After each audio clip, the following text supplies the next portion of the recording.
नमस्ते दोस्तों, मैं दीप आपका स्वागत करता हूं डीएमएस एजुकेशन में।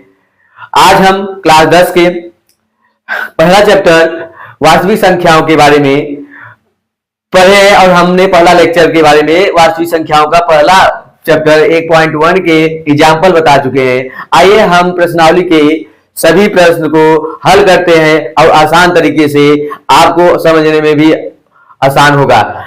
आइए हम आपका समय न लेते हुए आगे अपने प्रश्नावली की तरफ बढ़ते हैं। 1.1 का पहला क्वेश्चन में दिया है, निम्नलिखित संख्याओं का अभाज्य गुणनखंडों के गुणनफल के रूप में व्यक्त कीजिए। जो कि पहला दिया है इसमें 140। 140 का अभाज्य गुणनखंड 140 का अभाज्य गुणनखंड 140 हम जानते हैं कि 2 से अगर डिवाइड करेंगे तो इसका आएगा 70, फिर 2 से डिवाइड करेंगे आएगा 35, फिर 2 से नहीं डिवाइड होगा 5 से डिवाइड होगा, जो 5 से डिवाइड करेंगे आएगा 7 और 7 से डिवाइड होगा। अतः 140 का अभाज्य गुणनखंड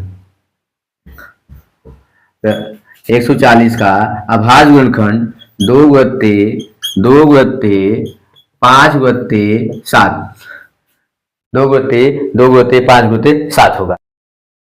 आइए प्रश्न नंबर 1 का दूसरा क्वेश्चन सॉल्व करते हैं।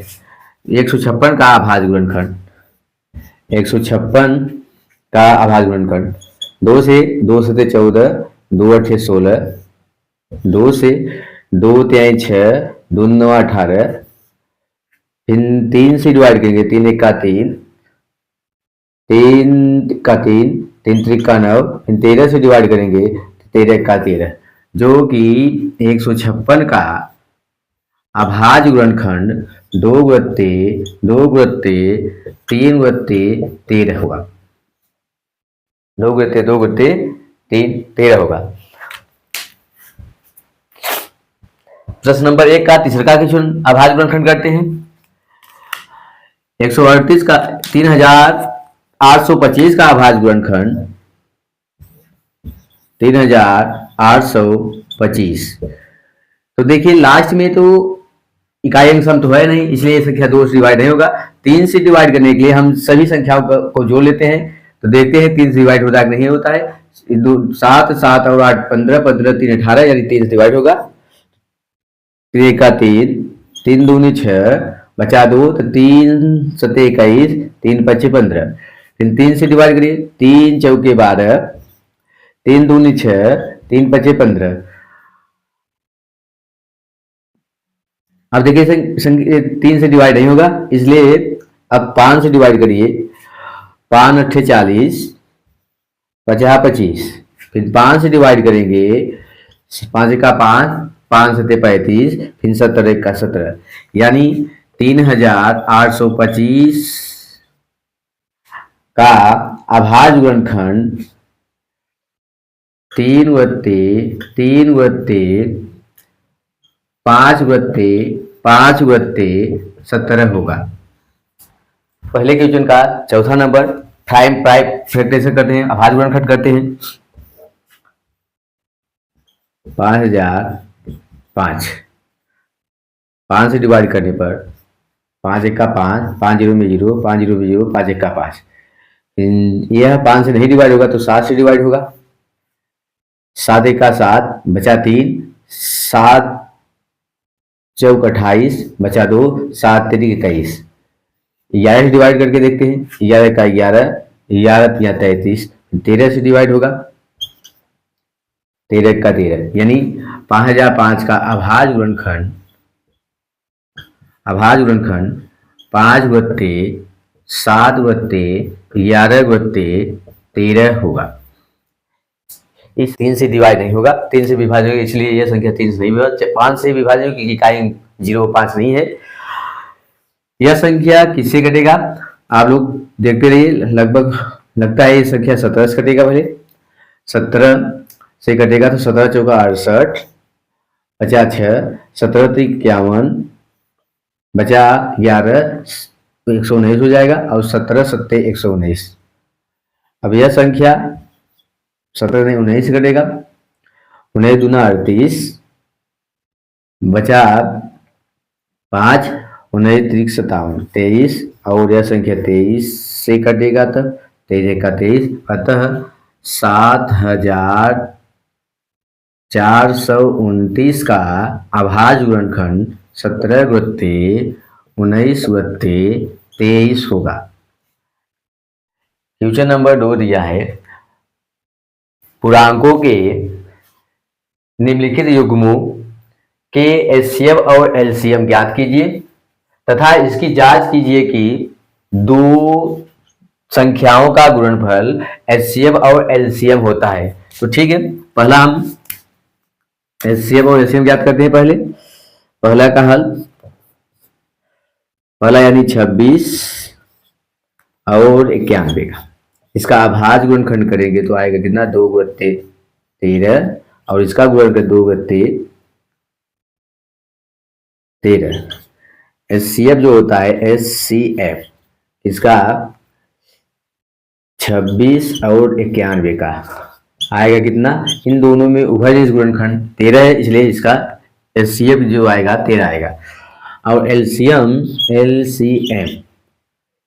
26 और 91 का जो एलसीएम आएगा, भाई सभी संख्याओं का संबंध संख्याओं को लिया जाता है जो कि मैक्सिमम घात दिया जाता है। 2 का मैक्सिमम घात 2 ही है, 7 का मैक्सिमम घात 7 ही है और 13 का मैक्सिमम घात 13 है।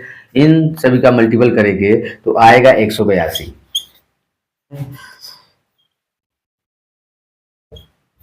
संख्याओं का गुणनफल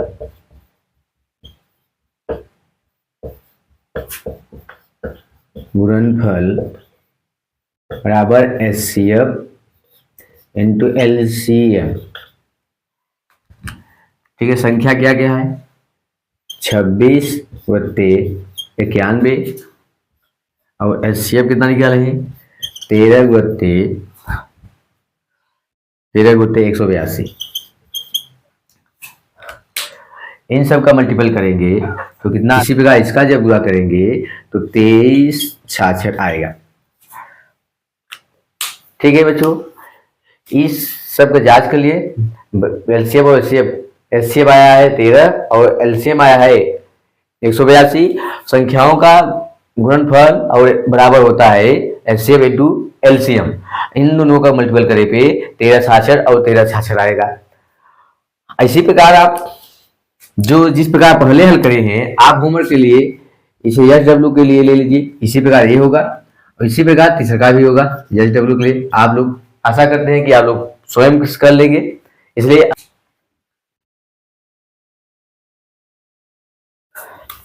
क्वेश्चन नंबर 3 जो है दिया है, अभाज्य गुणनखंड विधि से निम्नलिखित पूर्णांकों का एचसीएफ और एलसीएम ज्ञात कीजिए। जो कि पहला दिया है 12, 15 और 21, दूसरा दिया है 17, 23, 29 और तीसरा दिया है 8, 9 और 25 का। आइए हम लोग पहला सॉल्व करते हैं। पहला क्वेश्चन सॉल्व करते हैं जो कि दिया है अभाज्य गुणनखंड करना है। तो 12 का, 15 का और 21 का अभाज्य गुणनखंड करते हैं। 2×3, इसे घात रूप लिखेंगे तो 2×2/3 और इसका करते हैं तो 3×5, इसका घात रूप आएगा 3×1/5/1।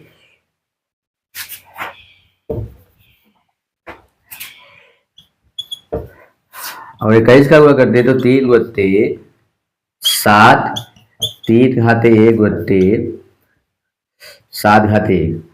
हम जानते हैं कि एचसीएफ ज्ञात करने के लिए एचसीएफ किसका, 12, 15 और 21 का, 12, 15, 21 का एचसीएफ क्या होता है कि अभाज्य गुणनखंडों में उभयनिष्ठ गुणनखंड का मिनिमम घात लिया जाता है। तो इन तीनों में उभयनिष्ठ गुणनखंड 3 आ रहा है, इसलिए इसका एचसीएफ 3 होगा। और एलसीएम संबंध संख्याओं का हमेशा मैक्सिमम घात लिया जाता है, इसलिए इसका जो मैक्सिमम घात होता 2×2/3, 3×1/3, 5×1/3, 7×1। इसे गुणा करेंगे तो 4/3, 3/3, 5/7। सबका हम मल्टीपल करेंगे तो देखिए 5 और 20, 20 7 140, 140 3 420 होगा। जो कि इसका एचसीएफ होगा। इसी प्रकार एलसीएम आपका एचसीएफ